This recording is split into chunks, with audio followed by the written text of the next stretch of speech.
Ya estamos de regreso. En Pulso, su opinión es importante. Puede visitar nuestra página de internet www.claudiacorichi.info.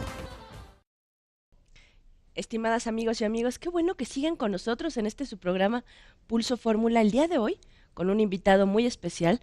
Doctor, de verdad, un agradecimiento muy grande porque está aquí con nosotros el doctor Alfonso Aragón Camarena, que es especialista en temas de seguridad y de terrorismo. Bienvenido a este programa. Muchas gracias, Claudia, un gusto saludarte a ti y a tu amable auditorio. La verdad es que, Alfonso, tienes una trayectoria muy importante en estos temas. A mí me gustaría mucho, sobre el tema que nos ocupa el día de hoy, que nos comentaras qué significa el terrorismo. Qué bueno que preguntas, Claudia, porque este es un término de repente muy difícil, mucha gente lo ocupa y de pronto encontramos que mucha gente tipifica o le gusta decirle terrorismo a cosas que realmente no lo son.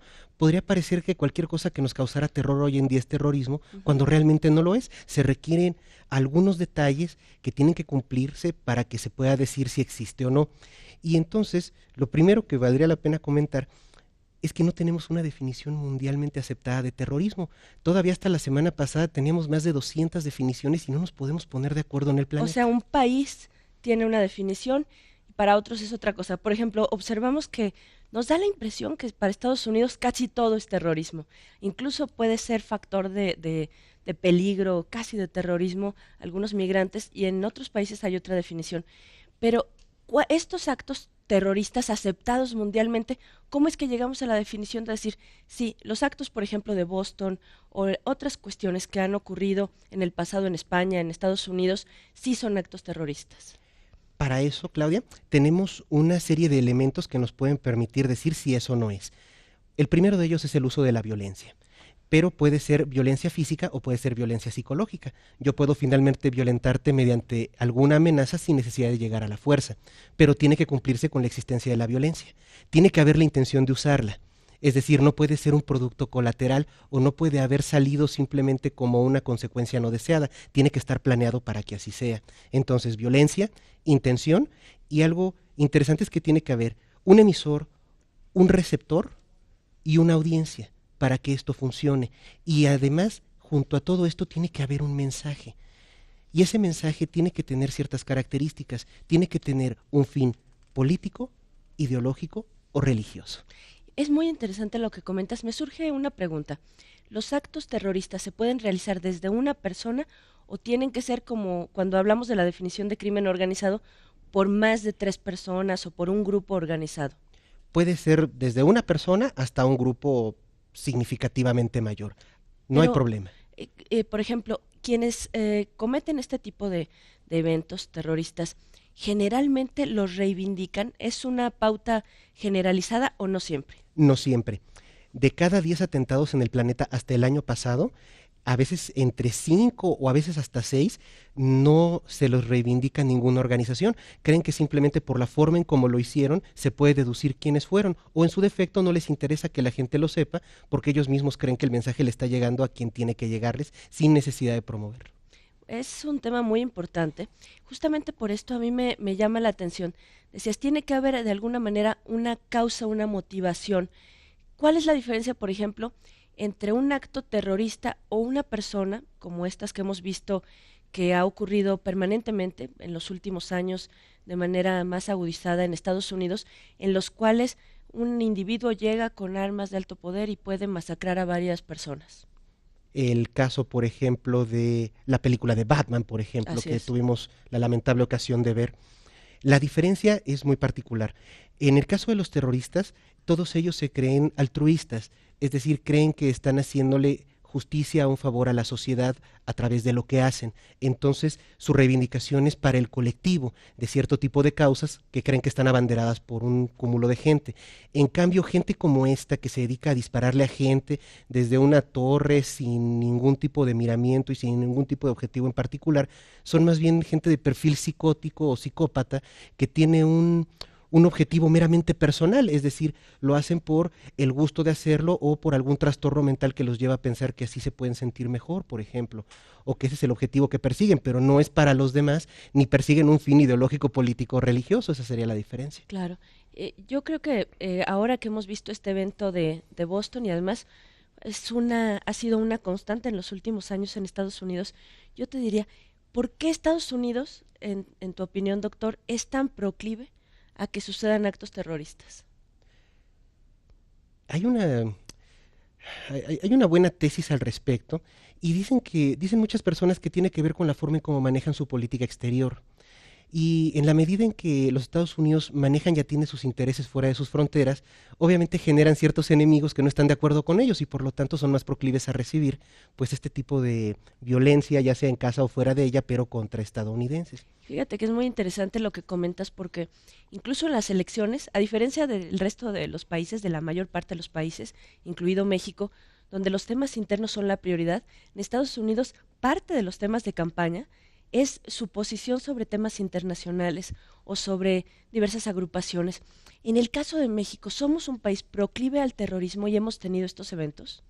En México, personalmente no creo que tengamos terrorismo, no tenemos grupos terroristas mexicanos. Más bien la preocupación, me parece, del gobierno mexicano tiene que ver en la forma en cómo nosotros tenemos una relación con los Estados Unidos, en cómo somos vecinos y qué tenemos que hacer para protegernos regionalmente hablando o bilateralmente hablando. Es decir, el tema de terrorismo en la agenda no tiene que ver con que tengamos terrorismo en el país, sino porque podemos ser, por ejemplo, tránsito para que algunas personas dedicadas al terrorismo quisieran ocuparnos como trampolín o vía de paso, o quizás como una forma de hacer llegar materiales de cierta naturaleza del otro lado de la frontera para perpetrar atentados allá, no tanto porque los tengamos aquí. Yo no recuerdo haber visto en algún momento que México pudiera llegar a ser blanco de terroristas internacionales. No estamos en el radar, cuando menos hasta el día de hoy. De terroristas internacionales no, pero tenemos peligro de que haya terrorismo de terroristas que estén en casa contra algunos objetivos específicos. A nivel nacional me parece complicado. El tipo de grupos que se manejan en nuestro país tienden más hacia la subversión o en su defecto a la delincuencia organizada. Si bien algunos de ellos desarrollan violencia y a veces a muy gran escala, difícilmente podrían ser considerados terroristas por lo que decíamos al principio. No guardan una bandera ideológica, política o religiosa y no piensan en el terror como un fin ni como un medio, y aunque a veces pudiera ser como medio en algunas de las ocasiones, no es su principal actividad, no se quieren dedicar a eso. Por lo tanto, sería muy difícil pensar que tuviéramos terroristas mexicanos, aunque no es imposible, ningún país está exento de que esto le pueda suceder. Doctor, ¿cuál es tu opinión sobre los eventos que se han llevado a cabo en Boston? Muy complicado, Claudia, porque estas dos personas que atentaron en el maratón en Boston no tienen vinculación con otros grupos terroristas a nivel mundial. Entonces, eso habla de que para que la gente pueda hacer terrorismo no tiene que estar vinculada con agrupaciones existentes. Pueden ser como estas dos personas que de pronto, de acuerdo con la última información que pues, nos han hecho saber, tienden a hacer algo para defender algo que consideran correcto sin que alguien los esté presionando para ello, y pueden llegar a niveles altísimos de violencia como los que vimos, pues sin necesidad de estar de alguna manera, ¿cómo decirlo?, persuadidos por alguien o de alguna manera obligados por alguien. Por eso decíamos que el terrorismo puede estar en cualquier lugar y en cualquier momento, independientemente de lo que puedan hacer los estados para defenderse de él. Y por otro lado, llama mucho la atención porque tratan de reivindicar asuntos del Islam, pero Estados Unidos tiene una larguísima historia de terrorismo dentro de él. Es decir, Estados Unidos ha tenido terrorismo de derecha, hay terrorismo cristiano dentro de los Estados Unidos, hay gente que todavía hace terrorismo para separar incluso Texas. Entonces, el historial es larguísimo. Solo para ponerte algunos datos y con esto cerrar, de más o menos los atentados de el 11 de septiembre para acá, podemos encontrar 43 ataques dentro de los Estados Unidos considerados domésticos. Entonces diríamos, bueno, hay una gran gama de gente dentro de la Unión Americana que está descontenta por razones muy diversas. Claro. Desde gente que apoya el ecoterrorismo hasta gente que quiere separar a Texas, o en su defecto, gente de extrema derecha que todavía cree que la raza blanca está por encima de los demás. Entonces, como verás, pues es un universo enorme de atender en el cual se insertan estas personas también de Boston. Y estas personas, yo te preguntaría por último, ¿estas personas tienen algún perfil psicológico que se haya descubierto común? Pues tristemente lo poco que hemos visto hasta ahora, como uno de ellos murió, pues es complicado hasta el momento saber, pero se sabe que algunos de ellos estuvieron posteando algunas cosas en internet o de ahí estuvieron tomando algunas ideas, pero fuera de ello no tenemos mayor información, entonces eso hace más complicado el trabajo de investigación de parte de los estados. Y esperemos que no haga también más complicadas algunos temas para México, para nuestros migrantes que se puede dar. ¿Algo más que quisieras agregar, doctor? Pues agradecerte la gentileza y la amabilidad pues de la entrevista y también saludar a tu amable auditorio. Muchas gracias, doctor Alfonso Aragón Camarena. La verdad es que es un gusto, un placer haberte tenido con nosotros, amigos y amigas. Vamos a ir a un corte, regresamos. Esto es Pulso Fórmula, quédese con nosotros. El tema de hoy, el terrorismo. Vamos a una pausa y enseguida regresamos a este espacio de expresión plural, Pulso.